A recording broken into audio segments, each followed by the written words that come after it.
My God, तपाईलाई त चोट लागेछ। छोड दिनुस्, अब त हरेक दिन खतरासँग खेल्ने बानी परिसकेको छ।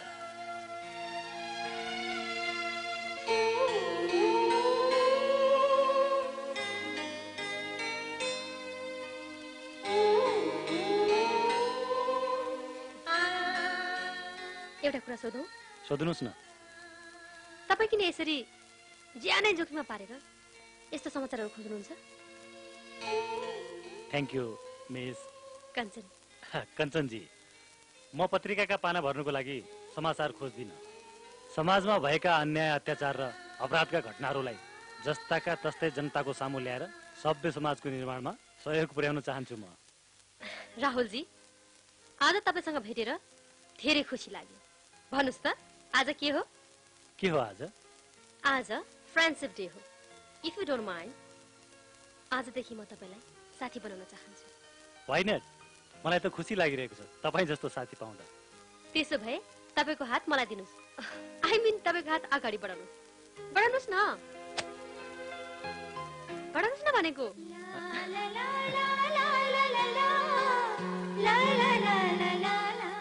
Happy friendship day.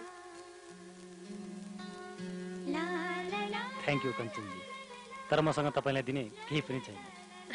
Com on Rahulji, त्यस्तो केही होइन। तपाईले मलाई संसारको सबैभन्दा महँगो उपहार दिनुभएको छ, त्यो हो मेरो जिन्दगी। ठिकै छ, आज फ्रेन्डशिप डेको दिन म सम्झन्छु तपाईले मलाई मेरो जिन्दगी उपहार दिनुभयो। Thank you so much. गल्ती गर्दैछ इन्स्पेक्टर, तैले मलाई चिनेको छैनस्। म एसकेको भाइ हुँ, एसकेको। जुन एसकेको जुत्ताको तलवा नचाटी तेरो हाकिमहरूको गुजारा चल्दैन, त्यही एसकेको भाइ हुँ म। Shut up! बढी बोलिस् भने तँलाई म यही खत्तम गरिदिन्छु। यो तेरो बाउको महल होइन, कानुनको मन्दिर हो, कानुनको मन्दिर। तेरो कानुन त म खल्तीमा राखेर हिँड्छु, खल्तीमा।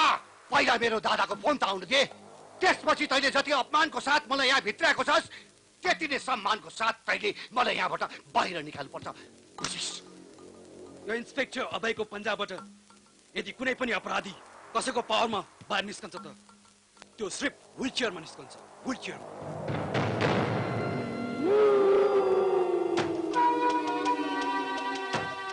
यो मन्त्रीज्यू, तपाईँका ती नोकरहरूलाई अनुशासनमा राख्नु पनि अब मैले नै पाठ सिकाउनु पर्ने भयो। आफ्नै पार्टीको सरकार ढल्ने विचार छ क्या हो? मबाट के गल्ती भयो हजुर? तपाईँको एउटा इन्सपेक्टरले मेरो भाइलाई गिरफ्तार गरेर कस्टडीमा राखेको छ। हैन, अरु कसैले नपाएर मेरै भाइलाई समाउनु पर्ने? हेर्नुहोस् मन्त्रीज्यू, अबको 10 मिनटमा यदि मेरो भाइ त कस्टडीबाट छुटिएन भने याद राख्नुहोस्, 1 अरब खर्च गरेर यदि म तपाईँको पार्टीलाई सत्तामा पुर्याउन सक्छु भने अर्को 1 अरब खर्च गरेर म तपाईको त्यही पार्टीलाई सत्ताबाट सडकमा उतार्न पनि सक्छु। तपाईँ धन मानुस एसके, म तपाईँको भाइलाई अहिले छोड्ने आदेश दिन्छु।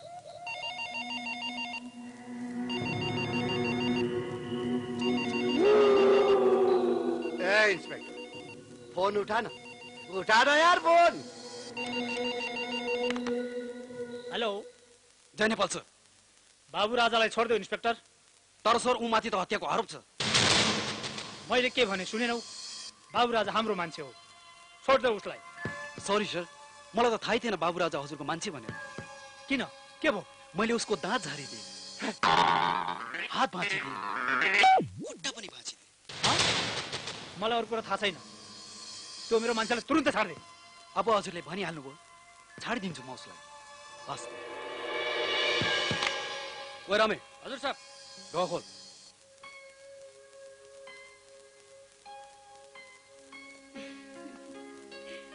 आमा, तपाईँ यति बेलासम्म सुत्नु भएको छैन? मलाई पर्खेर के भयो तेरो हातमा?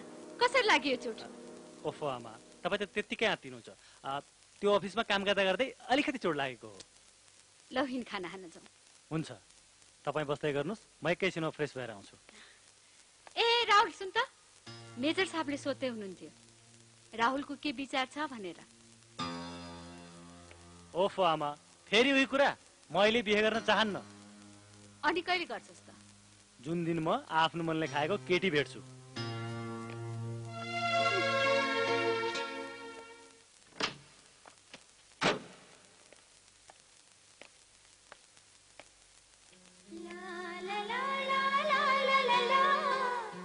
राहुलजी, आज तपाईसँग भेटेर धेरै खुसी लाग्यो। आज फ्रेन्डशिप डे।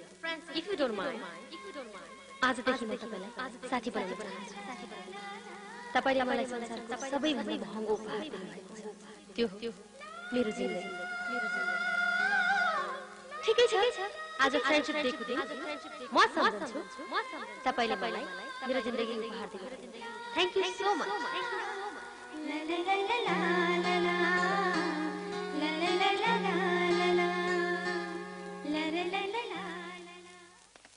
मैले तँलाई कति पटक भने हतारमा निर्णय नगर भनेर, देखि छैन त्यसको परिणाम? दादा, तपाईँ पनि मलाई खालि गाली मात्रै गरिरहनुहुन्छ। कामै त्यस्तो गर्छस् त, तँलाई गाली नगरेर के गर्ने? आखिर त्यो पत्रकारलाई मार्नै पर्ने त्यस्तो के जरुरत थियो भन् त? मृत्युको मुखमा पुगेको कमिलाको पाख उम्रे जस्तै त्यो साले पत्रकारले अलिक कलम बङ्गा जस्तो लाग्यो। तर जे होस् दादा, त्यो साले इन्सपेक्टर र पत्रकार राहुललाई कुनै पनि हालतमा म छाड्ने छैन। थ्याङ्क गड कञ्चन, हे तेरो भाग्य त बलियो रहेछ। अब मैले भनेको मान्छे भने त्यो लफडामा त पर्दैन प्रभुजी। हे यार, अचानक फसेको के म? एकछिन ल, तिमीहरू जाऊ ल। By by. Okay by. Hello.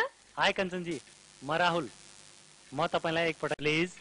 म यो काम गर्न सक्दिनँ। मलाई मेरो दुनियाँ र मेरो जिन्दगी प्यारो छ। मलाई अन्यथा नलिनु होला। आई एम भेरी सरी, म सक्दिनँ। मैले तपाईँबाट यस्तो आशा राखेको थिइनँ। सोचेको थिएँ तपाईँ एउटा साहसी नारी हो।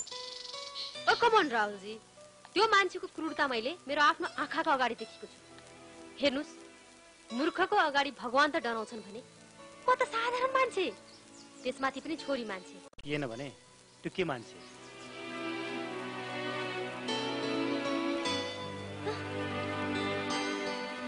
हुनु त यो कुरामा मैले तपाईँलाई बाध्य पार्ने कुनै अधिकार छैन।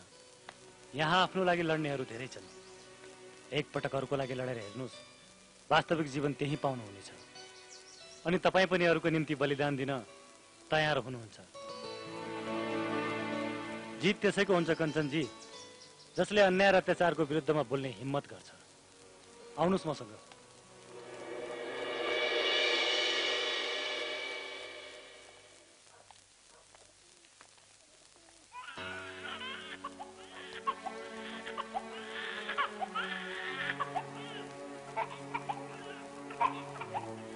के लाग्छ तपाईलाई?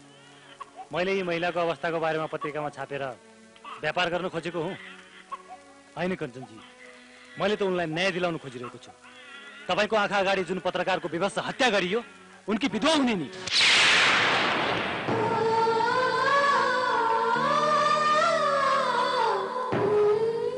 उसको पनि तपाईँ जस्तै इच्छा थियो होला, रहर थियो होला, सपना थियो होला।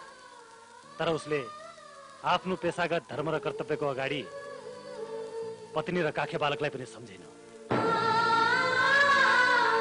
कञ्चनजी, यो अपराधको प्रत्यक्षदर्शी तपाईँ हुनुहुन्छ। तपाईँले चाहनुभयो भने उहाँले न्याय पाउन सक्नुहुन्छ। यदि तपाईँले चाहनु भएन भने उहाँ जस्तो कैयौं नारीको सिउँदो मेटिन सक्छ र कैयौं बालकको छारे उजाडिन सक्छ। बाँकी तपाईँको इच्छा।